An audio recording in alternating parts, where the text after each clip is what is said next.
Europe 1, il est 6h48. L'édito éco, Éric Le Boucher des Échos, bonjour. Bonjour Bruce. Alors on va revenir sur cette polémique qui a occupé une grande partie du week-end à propos de l'Allemagne et des propos de Claude Barthelone qui a mis en cause de façon tout à fait directe et sévère la chancelière Angela Merkel, le président de l'Assemblée nationale. Donc faut-il voir une confrontation avec Angela Merkel ? Écoutez, l'Allemagne prône une politique générale d'austérité en Europe pour réduire les dettes. Cette politique a conduit à la récession dans les pays du Sud.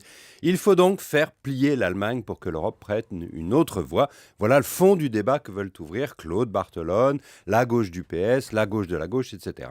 Ce débat de fond, Bruce, n'est pas illégitime. Mais comme toujours en France, la polémique part sur de mauvaises pistes. Qu'est-ce que vous voulez dire par là ? Qu'il y ait une confrontation des idées entre la France et l'Allemagne, ce n'est pas choquant.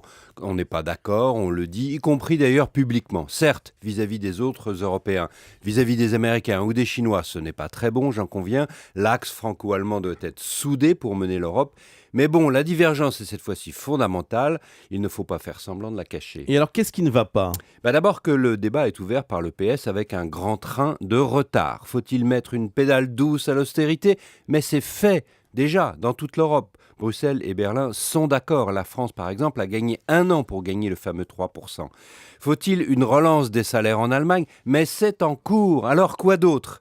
Eh bien, les socialistes ne le disent pas. Et en réalité, on peut les soupçonner de vouloir, comme leur aile gauche, un abandon de la rigueur au profit d'un retour à la politique menée depuis 30 ans de nouvel endettement national ou européen. Et c'est ce que craignent les Allemands. Et justement, et c'est ce qui est dangereux dans cette polémique, les Allemands sont poussés à penser que les socialistes français ne sont toujours pas convaincus au fond, ils restent laxistes, ils ne veulent pas faire les réformes. Autrement dit, la démarche socialiste est révélatrice d'un parti au pouvoir qui entretient encore les illusions d'hier, relance des dépenses publiques et attente de la sortie de crise par les autres, par les Allemands, par l'Europe, par l'extérieur.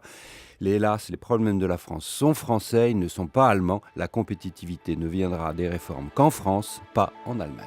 Merkel et Hollande, c'est un peu « je t'aime moi non plus ».